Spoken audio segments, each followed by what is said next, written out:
Hello friends welcome to my channel.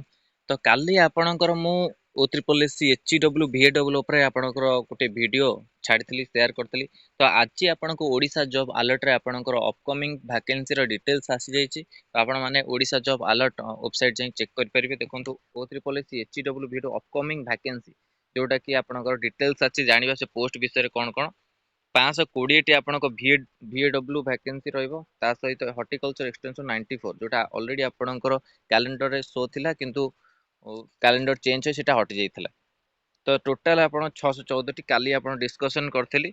520 VW आउ horticulture extension worker 94 तार qualification कोन रहबे देखिबा। अपडेटेड सुन अप्लाई लास्ट डेट अपडेट सुन देछि। Online mode हो अप्लाई OSSC वेबसाइट रे आसीबो।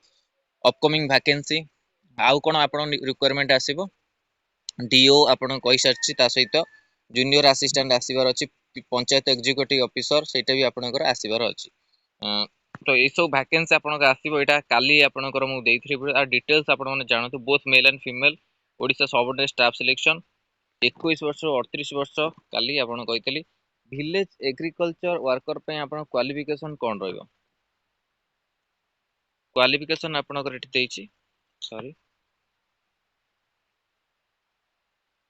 क्वालिफिकेशन विलेज एग्रीकल्चर वर्कर ପାଇଁ कि आपणकर pass in +2 science or +2 vocational course in the agriculture related the subject only such as crop production, horticulture, repair and maintenance आपणकर power आपणकर सब रहिबो आपण क्वालिफिकेशन। ता सहित driven farm machinery from the any recognized board council institute of 3 year diploma HEW रे मध्ये आपणकर रहिबो। horticulture extension HEW VAW रे तापरकू सालेरी आपणकर VAW रे रहिबो 5200 पर टू 20000 रहिबो आपणकर ग्रेड पे। तापर हॉर्टिकल्चर ग्रेड पे आपणकर 2000 एमती रहिछि। Horticulture extension worker selection process written document verification there shall be examination 220 mark in the two papers both post and horticulture extension worker village agriculture 220 mark रो exam हबो two papers both post horticulture आ village worker पई कि आपणकर एठी देखंतु आपणकर subject कोन देछि देखंतु। फास्ट जो आपण परीक्षा हो सेटा 120 मार्क हो। पार्ट रे मैथमेटिक्स होइछि। मैथमेटिक्स आपण कोन आछि arithmetic algebra geometry mensuration trigonometry statistics जोटा कि 50 मार्क्स रहिबो। तापर पार्ट 2 रे आपणकर general science physics chemistry biology crop production agriculture horticulture repair maintenance power driven from the machinery एथिरे आपणको टोटल मिसी कि आपण 60 मार्क रहिबो। तो 1.5 आवर्स रहउछि जोटा कि 120 मार्क। पार्ट 2 रे आपण कोन रहइबो general studies 50 mark English language 25 mark Odia language 25 mark जोटा 1.5 रहइबो 100 मार्क 220 मार्क आपण 3 आवर्स रहइबो ड्यूरेशन। टोटल दुईटा को एग्जाम रे आपण मिसी कि 3 आवर्स ड्यूरेशन रहइबो।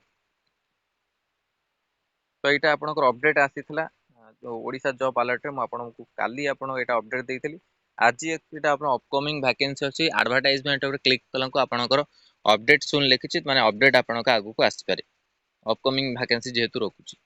तो एटा इंपोर्टेंट अपडेट थिला आपण मन पय कि आउ जा रिक्वायरमेंट आसुछि आपण मन आसीबो जाउछि ता पय हम प्रिपरेशन करंतु जेंति पीओ रोइला पंचायत एग्जीक्यूटिव ऑफिसर सेतरे आपण +2 जो हटि कि सेटा +3 हे जाइछि। DO data entry operator 7142 post आगु भी आसीबो ता पय भी प्रिपरेशन आपण माने करंतु। तो एटा आसिला जेतु ऑफिशियल अपडेट म आपण मानकु दबाकु चाहली आपण माने ओडिशा जॉब अलर्ट रे जाई कि चेक करि परिबे। धन्यवाद थैंक यू।